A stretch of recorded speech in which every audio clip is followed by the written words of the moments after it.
1500 سال پیش مدتی مانده به پیدایش اسلام و سپس گسترش آن به خاورمیانه، ایران و ماوراءالنهر، مردمی که میان دو رودخانه آمودریا و سیردریا میزیستند دولتی متشکل و واحد نداشتند. از خوارزم تا بخارا، از سمرقند تا چاچ نام قدیمی تاشکند امروز و پنجکند در تاجیکستان و بلخ در افغانستان، هر شهری برای خودش پادشاهی بومی و درباری کوچک داشت و هر پادشاهی در شهرهای کوچکتر دور و بر خود شاهزاده ها و حاکمان تابع خود را صاحب بود. آنها با همدیگر رابطه نزدیک و به روایتی حتی خانوادگی داشتند، اما همزمان رقیب و گاه حتی دشمن همدیگر نیز بودند. زبان اکثر مردم سغدی، خوارزمی باستان و دیگر زبانها و لهجه‌های ایرانی شرقی بود که در طرف بلخ و پامیر و افغانستان کنونی اون وقتا رایج بود. برخی نیز ترک زبان بودند و یا ترکی زبان بودند. توضیح این که منظور از زبانهای ایرانی شرقی فارسی ایران کنونی نیست. امروزه فارسی تنها یکی از 10 زبان و لهجه خانواده زبانهای ایرانی، اما بزرگترین آنان و تنها زبان ایرانی است که از دوران باستان تا کنون در تحولی تاریخی دوام پیدا کرده است. زبانهای ایرانی به چندین گروه و زیرگروه تقسیم می شوند. زبانهای تاریخی و کنونی ایرانی شرقی عبارتند از پارتی، سغدی، خوارزمی، پامیری، پشتو و اشقاشمی. اینو می توانید در کتاب آقای گرنوت ویندفور به عنوان زبانهای ایرانی مطالعه بکنید. اکثر مردم ماوراءالنهر نه مسلمان بلکه پیرو آیین زرتشت بودند. بخش نسبتاً کوچکتری از آنان در مراحل مختلف بیشتر شدند، بودایی بودند. بعضی ها هم مسیحی، نستوری، یهودی و یا پیرو آیین‌های مثل مزدک و مانی بودند. ترک های ماوراءالنهر اکثرا مانند همقومان خودشان در دشت های اوراسیا و اروپا آسیا پیرو آیین شمن و یا شامان باوری که امروزه در آسیای میانه یا تنگری میگویند یا تاری به آذری میگویند، تاندری باوری بودند. بخش کوچکتری از آنان پیرو باورهای دیگری مانند آیین بودا و غیره شده بودند.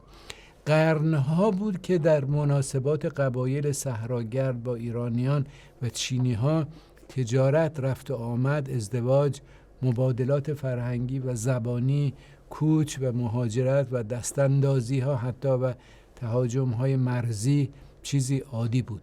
هنوز 1500 سال پیش از اعراب، عرب‌ها و اسلام خبری نبود. هنوز کوچ و سکونت اصلی قبایل ترک به ماوراءالنهر، از اونجا به خراسان، از اونجا به آذربایجان و مابقی ایران و آناتولی شروع نشده بود. آنچه که در این صحبت درباره تاریخ ماوراءالنهر گفته خواهد شد اساساً مربوط به 200 سال نخست اسلام، یعنی حدوداً از سال 650 تا 850 میلادی و اوضاع و احوال این سرزمین و مردم آن است.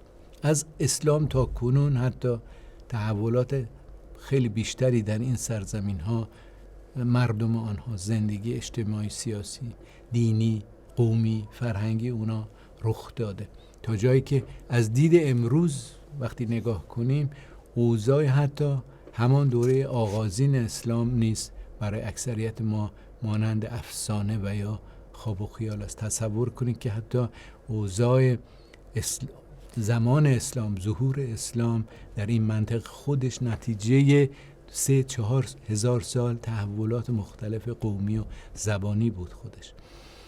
بیشک البته لازم نیست که همه ما مورخ و یا تاریخ نویس و یا زبانشناس باشیم، اما طبیعی است که نمیتوان بدون دانشی اصلی و پایه‌ای و حداقل از گذشته وضع امروز را به درستی درک کنیم.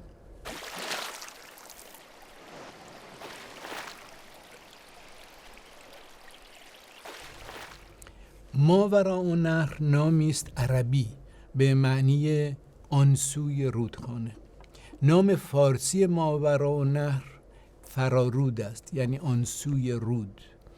ورارود هم میگویند.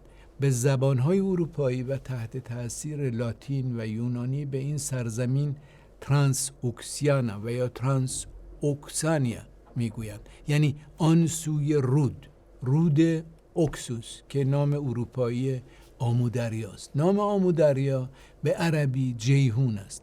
نام رودخانه شمالی تر و شرقی تر این منطقه سیردریا و به عربی سیهون است. وسط این دو رودخانه های کوچکتری مثل زرافشان هستند که از یکی به داخل ماوراءالنهر جاری هستند. وقتی آن سوی رودخانه میگوییم، ماوراءالنهر میگوییم، حتما از جانب غرب آمودریا، یعنی از زاویه ایران به این سرزمین نگاه میکنیم.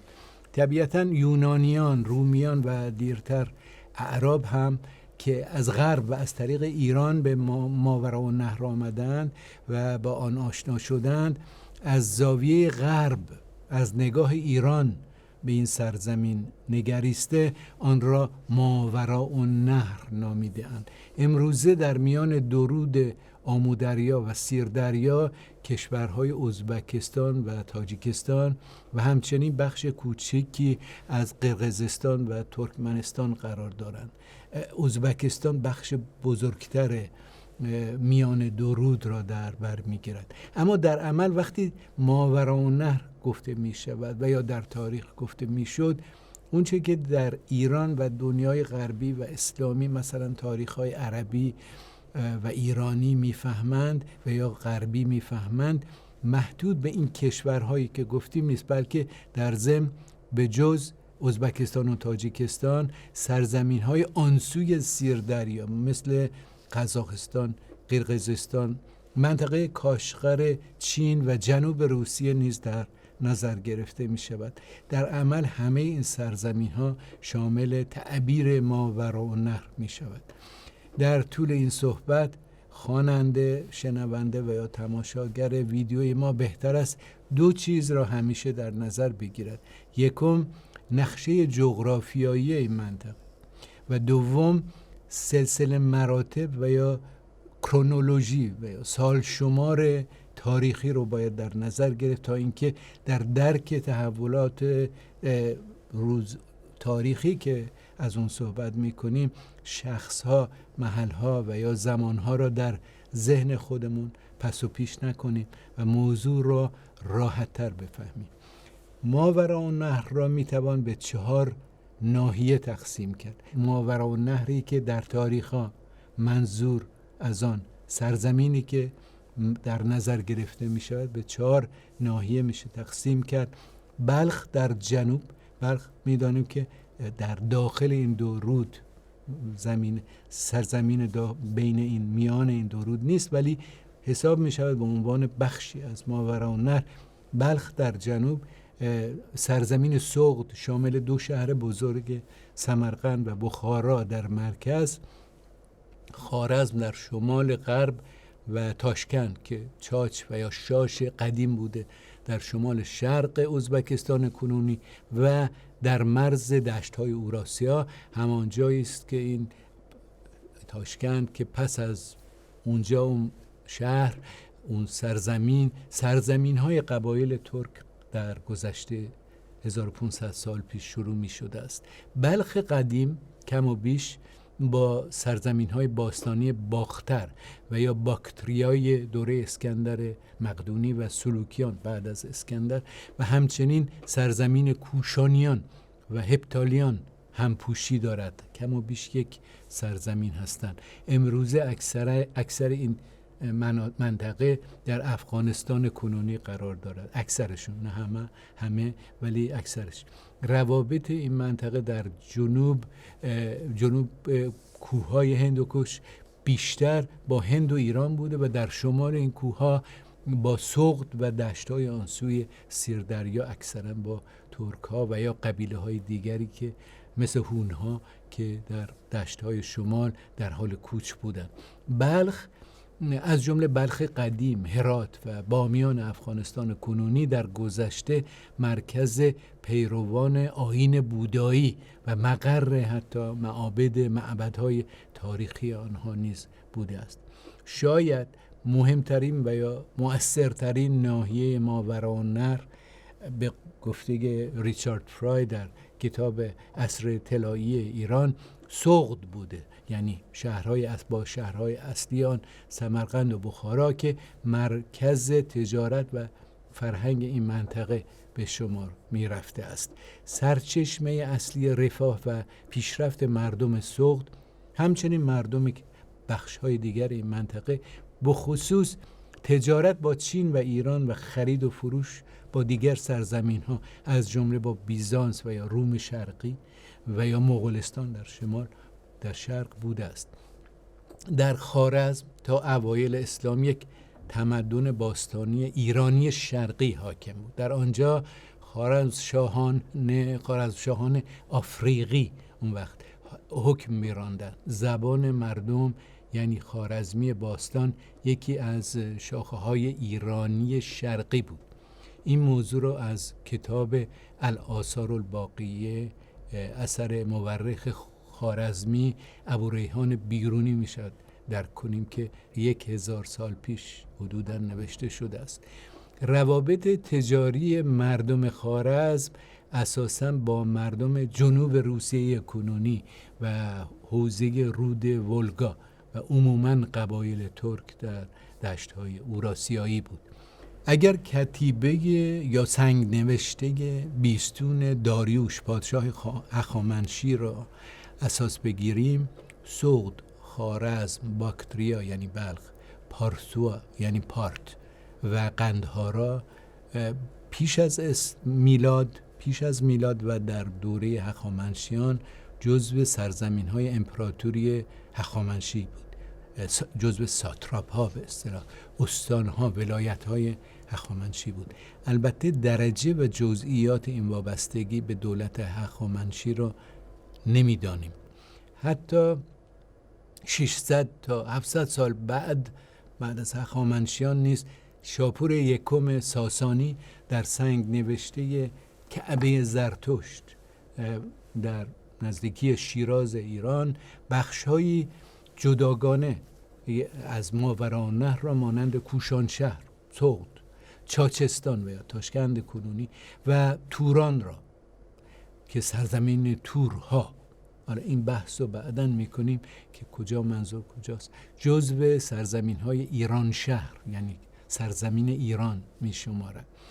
فرای در همون اثری که گفتیم میگوید که این سرزمین‌ها برخلاف این چیزی که در کتیبه نوشته شده، میگوید که این سرزمین‌ها تحت کنترل ساسانیان نبودند، بلکه از سوی پادشاهان محلی اداره می‌شدند در زمان ساسانیان.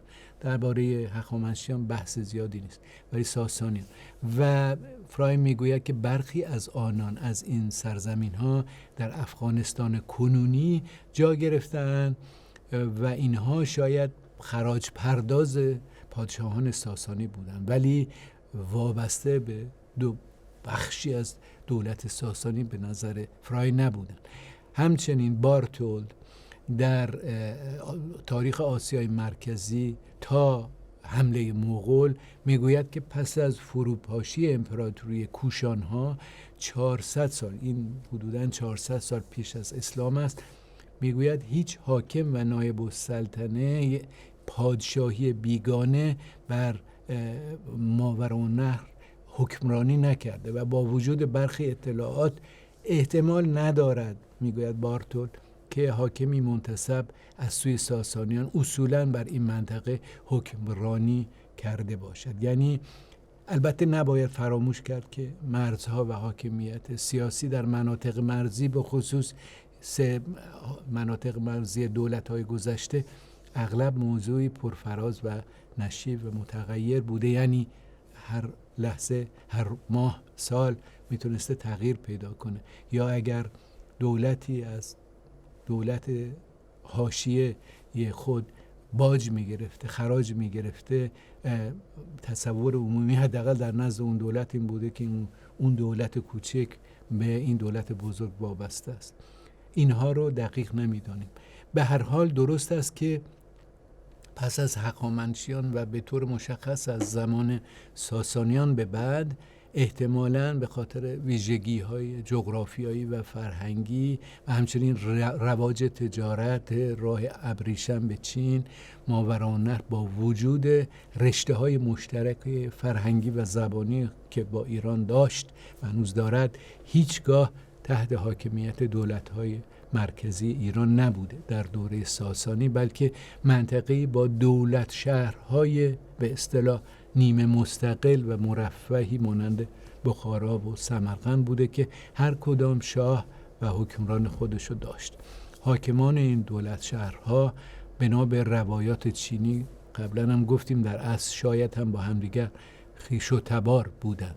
اینها شهرها به اصطلاح اتحادیه غیر مستحکمی رو تشکیل میدادند، اما تابع یا خراج پرداز و یا گماشته یک حاکم و پادشاه بزرگ نبودند.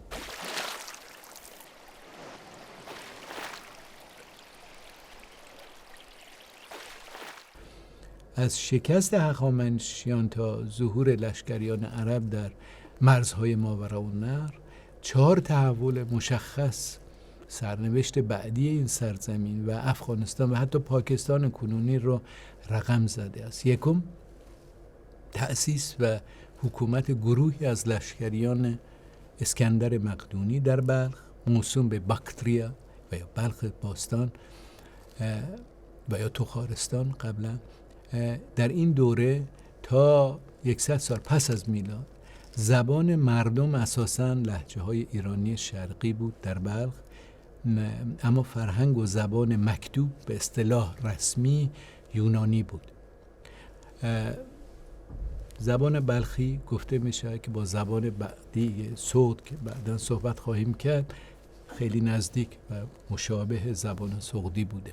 چرا میگوییم به اصطلاح رسمی؟ زبان به اصطلاح رسمی یونانی بود به خاطر اینکه در اون دوره موضوع زبان رسمی اساساً مطرح نبود، بلکه ما منظورمون این است که سندهای رسمی مثل مالکیت خانه و غیره و یا نامه ها، سندهای تجارتی و یا نامه ها به دولت های دیگر، به حاکمان دیگر به چه زبانی نوشته میشه. این در بلخ، باکتریای باستان یونانی بود.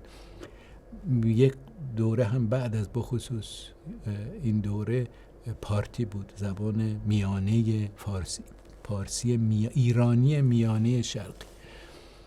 تحول دوم به دنبال زوال پادشاهی یونانی باکتریا در بلخ بود.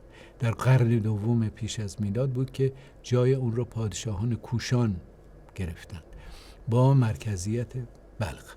در این دوره شاهد رشد تجارت و به ویژه تجارت ابریشم با چین همسایه و گسترش آیین بودا در این منطقه هستیم.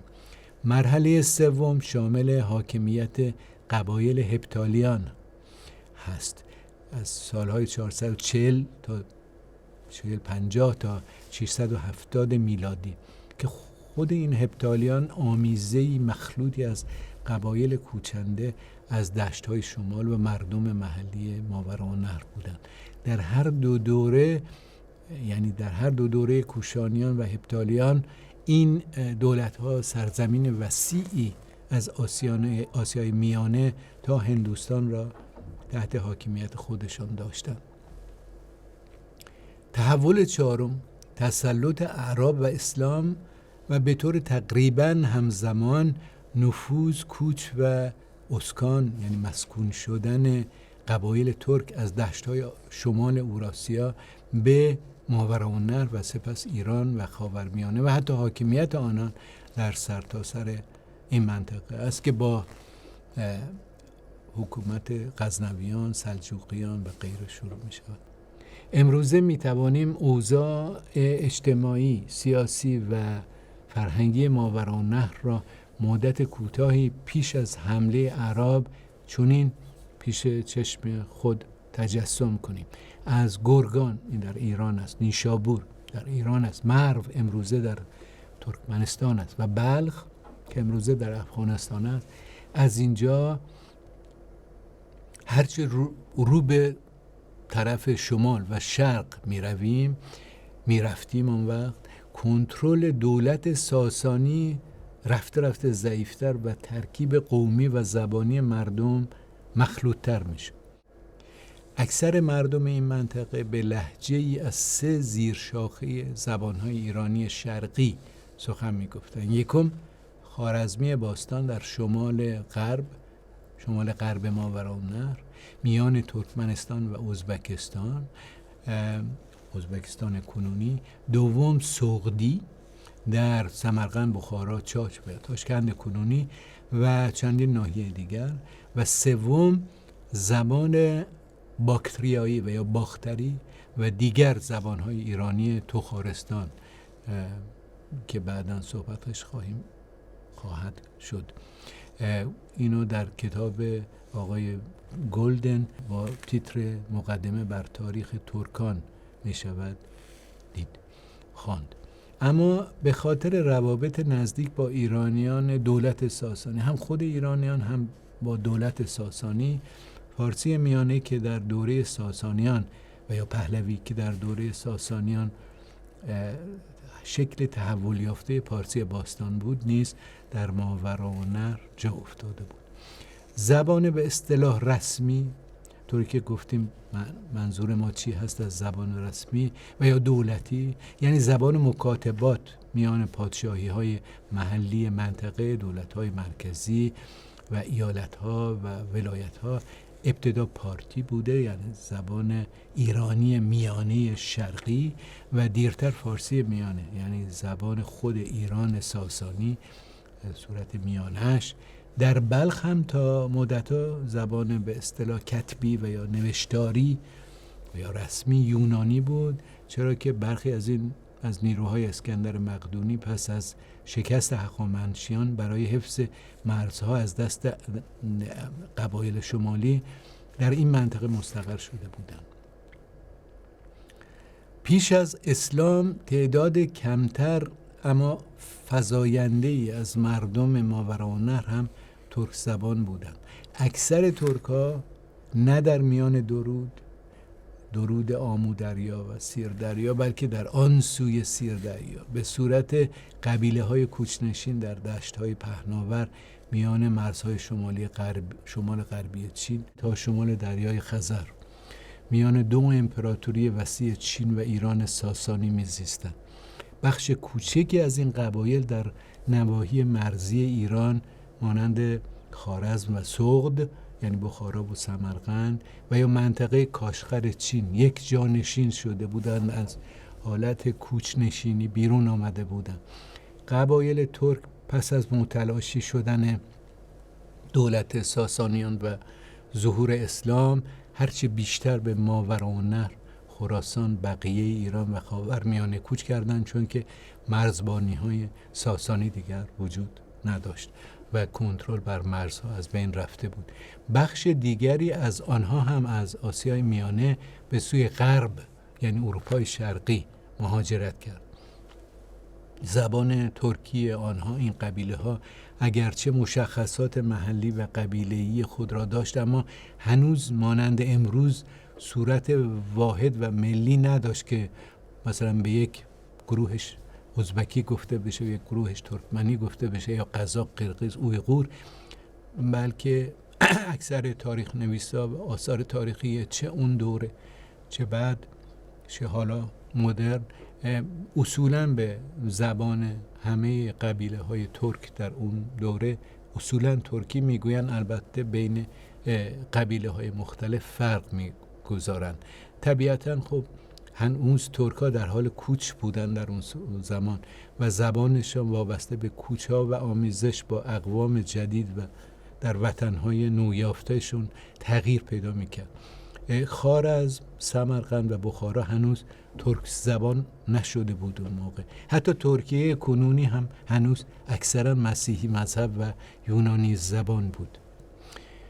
به گفته بارتول در اثری که ذکر کردیم اسمش رو، اکثر مردم بومی ماوراءالنهر و به ویژه طبقه حاکم و اشراف مانند بقیه ایران زرتشتی بود. در اینجا نیز مانند خود ایران طبقات حاکم و اشراف زمیندار دهقان نامیده می شدن. اما برخلاف خود ایران در ماوراءالنهر تفکیک طبقاتی زیادی به گفته بارتولد نبود. باز به گفته بارتولد طبقه دهقان طیف گسترده تری از مردم در ماوراءالنهر، طیف گسترده تری از مردم و از جمله زمینداران محلی رو در بر می گرفت و حاکمیت مانند مابقی ایران نماد اتحاد پادشاهی مقتدر و روحانیتی با نفوذ محسوب نمی شد. روحانیت در ایران روحانیت زرتشتی بسیار با نفوذ بود و نظام پادشاهی بسیار مقتدر بود. به نظر فرای تجارت مردم زرتشتی سقد را تحمل پذیرتر کرده بود نسبت به ادیان و آیین‌های مختلف. آیین‌های زرتشت، بودا، مزدک، مانی و مسیحیت برای سقدیان چیزی آشنا بود، چیز عجایبی نبود. بارتولد می نویسد که در ماوراءالنهر تعامل و یا تولرانس مذهبی به مراتب بیشتر از خود ایران ساسانی و زرتشتی بود. اشخاصی که حتی در ایران زرتشتی مورد پیگرد و فشار مذهبی قرار می گرفتند در ماوراءالنهر پناه می یافتند، در سمرقند و بخارا و خوارزم، و این تعامل مذهبی، تولرانس مذهبی ماوراءالنهر ظاهراً در مورد بوداییان و مسیحیان نستوری نیز موجود بود. مورخین عرب، ایرانی و همچنین مورخین غربی هنگام شرح اوضاع ماوراءالنهر در دوره پیش از اسلام و اوایل اسلام از 4 نیروی اجتماعی و سیاسی سخن می‌گن. یکم ایرانی زبانان بومی، یعنی خوارزمیان، سقدیان و بلخیان که اکثریت مردم ماوراءالنهر را تشکیل میدادند. دوم ایرانیان، یعنی ایرانیان خود ایران ساسانی که با مردم بومی ماوراءالنهر مشترکات بسیار زبانی و فرهنگی و تاریخی داشتند و سپس همچون نومسلمانان همراه با عرب به ماوراءالنهر آمدند. سوم ترک ها که بخشی از آنان در ماوراءالنهر مسکون شده بودند، اما بخش‌های بزرگترشان در دشت‌های شمال هنوز زندگی می‌کردند، به صورت قبیله زندگی می‌کردند و از آنجا به ماوراءالنهر هجوم می‌کردند. و چهارم عرب‌ها و لشکر اسلامی عرب‌ها که از خراسان به ماوراءالنهر حمله می‌کردند. در بخش بعدی این صحبت درباره حمله‌های اعراب، مقاومت مردم بومی و ترک‌ها در برابر اعراب و بالاخره تسخیر ماوراءالنهر صحبت خواهیم کرد. متشکرم.